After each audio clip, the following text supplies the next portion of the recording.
कृष्णाय वासुदेवाय परमात्मने।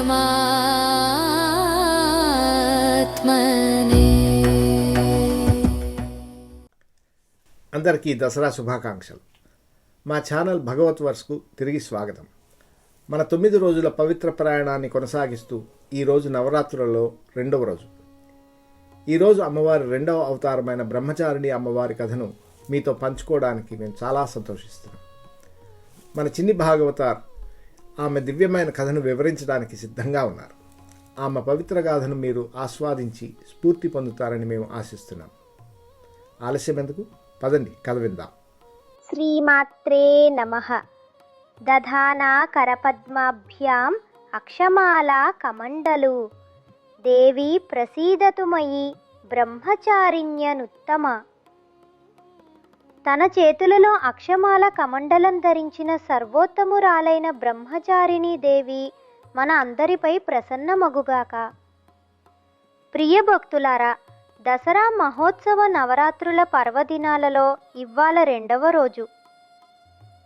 అమ్మవారి అవతారాలలో ఈరోజు అవతారం బ్రహ్మచారిణి. మనం ఎంతో శ్రద్ధతో ఈ అవతారం యొక్క కథను, దాని ప్రాముఖ్యతను తెలుసుకుందాం. ఏకాగ్రతతో వినండి. అతి తపోధనుడైన శివుడిని తన భర్తగా పొందాలని పార్వతీదేవి దృఢ నిశ్చయంతో ఉండేది. ఆమె పూర్వజన్మలో సతీదేవిగా ఉన్నప్పుడు తన తండ్రి నిర్వహించిన యజ్ఞంలో తన భర్తకు జరిగిన అవమానాన్ని తట్టుకోలేక ఆత్మాహుతి చేసుకోగా, ఆ తరువాత పర్వతరాజు హిమవత్ కుమార్తెగా పార్వతీ రూపంలో పునర్జన్మ పొందింది. ఆమె పుట్టుకతోనే శివుడిని భర్తగా పొందాలని ఆకాంక్షించింది. కానీ శివుడు తన ప్రియమైన భార్య మరణంతో తీవ్ర మనోవేదనకు గురై తపస్సులో మునిగిపోయాడు. ఆ సమయంలో తారకాసురుడు అనే రాక్షసుడు తన క్రూరత్వంతో దేవతలను పీడిస్తూ ఉండేవాడు. అయితే శివుడి కుమారుడు మాత్రమే తనను సంహరించగలడని వరం పొంది ఉండడంతో శివపార్వతుల వివాహం కోసం దేవతలు ఎదురు చూస్తూ ఉన్నారు. శివుడి తపస్సును భగ్నం చేయడానికి దేవతలు ప్రేరణాస్త్రాలు వేయడానికి మన్మధుడిని పంపుతారు. మన్మధుడు శివుడిపై ప్రేమ బాణాన్ని ప్రయోగించగా, కోపంతో శివుడు తన 3వ కన్ను తెరిచి మన్మధుడిని భస్మం చేస్తాడు. అదే సమయాన పార్వతి స్వయంగా శివుడిని ప్రసన్నం చేసుకోవడానికి కఠోర తపస్సు చెయ్యాలని నిర్ణయించుకుంటుంది. పార్వతీ తండ్రి హిమవత్ మొదట్లో ఆమె నిర్ణయాన్ని వ్యతిరేకించినప్పటికీ ఆమె దృఢ సంకల్పం చూసి చివరికి అంగీకరిస్తాడు. తపస్సు ప్రారంభించిన తొలి రోజులలో పార్వతీదేవి 1000 సంవత్సరాల పాటు కేవలం పండ్లు, వేర్లు మాత్రమే తింటూ జీవించింది. ఆ తరువాత 100 సంవత్సరాల పాటు కేవలం ఆకులు మాత్రమే తిని జీవనం సాగించింది. చివరికి ఆమె ఆకులు తినడం కూడా మానేసి గాలి, నీరు లేకుండా ఘోరమైన తపస్సు చేసింది. ఈ కఠోర తపస్సు కారణంగా ఆమెకు అపర్ణ అనే పేరు కూడా వచ్చింది. ఈ తీవ్ర తపస్సు చేస్తున్న కాలంలో వేసవిలో నిప్పుల మధ్య, శీతాకాలంలో చన్నీళ్లలో, వర్షంలో నిల్చొని కూడా ఆమె ఏకాగ్రత చెదరలేదు. ఆమె నిష్ఠ తపోశక్తిని చూసి ప్రసన్నుడై బ్రహ్మదేవుడు ప్రత్యక్షమై ఆమె కోరిక నెరవేరుతుందని, శివుడు ఆమె తపస్సుకు సంతోషించాడని చెబుతాడు. ఆ తరువాత పార్వతి బ్రహ్మచారిణిగా పిలువబడింది.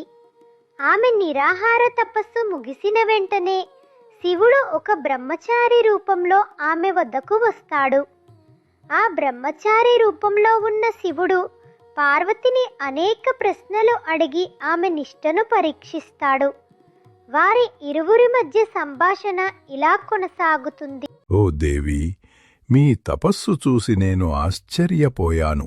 మీ సుకుమారమైన శరీరం తపస్సు చేసే విధానం చూస్తుంటే మీరు గొప్ప రాజకుమారిలా ఉన్నారు. ఎవరికోసం ఇంతటి కఠోర దీక్ష చేపట్టారు? ఓ బ్రహ్మచారి, శివుడిని నా భర్తగా పొందాలని ఈ తపస్సు చేస్తున్నాను. శివుడా? హహ, మీరు చెప్పింది నిజమేనా? మీరు సాక్షాత్తు హిమవంతుని కూతురు, భూలోకంలోనే అత్యంత అందగత్తే. అటువంటి మీరు ఒక శ్మశానవాసి, సర్పాభరణుడు, నిరాడంబరుడు, జటాధారి అయిన శివుడి కోసం తపస్సు చెయ్యటం విడ్డూరంగా ఉంది. అగ్నితో చంద్రుడిని, సముద్రంతో ఎడారిని పోల్చినట్లే ఉంది మీ కోరిక. బ్రహ్మచారి, మీరు అజ్ఞానంతో మాట్లాడుతున్నారనుకుంటా. శివుడిని మీరు కేవలం ఆయన రూపంతోనే చూస్తున్నారనిపిస్తోంది.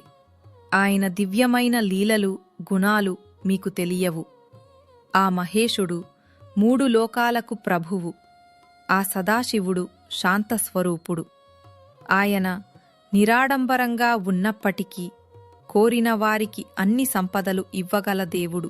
నా మాటల్లో ఏమైనా తప్పు ఉందేమో ఆలోచించండి. ఆయన దున్నపోతును ఎక్కి తిరుగుతాడు, విషం తాగుతాడు, జంతు చర్మాలను ధరిస్తాడు. ఆయన్ని పెళ్లి చేసుకుంటే మీకు ఎలాంటి సుఖాలు దక్కుతాయి? మీ తల్లిదండ్రులు ఈ విషయం తెలిసి బాధపడరా? బ్రహ్మచారి, చాలించండి మీ అధిక ప్రసంగము. మీరు నా ప్రభువును నిందిస్తున్నారు. శివుడు నా సర్వస్వం. నా మనసులో ఉన్నది ప్రేమ, భక్తి. అది మీకు అర్థం కాదు. ఇంకొక్క పదం మాట్లాడినా మీరు నా శాపానికి గురవుతారు. మీరు ఈ క్షణమే నా కళ్ల ముందు నుంచి వెళ్ళిపోండి. పార్వతీ, ఓ నా ప్రియమైన పార్వతి, ఇటు చూడు, నన్ను సరిగా గమనించు. నేనే నీ పరమశివుడను. నా తపస్సును కూడా భగ్నం చేసేంత శక్తి నీ ప్రేమకు ఉంది.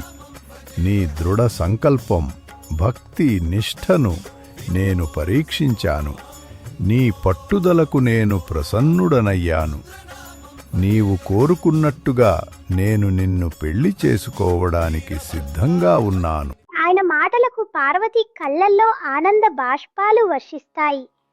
శివపార్వతుల కళ్యాణానికి మార్గం సుగమమవుతుంది.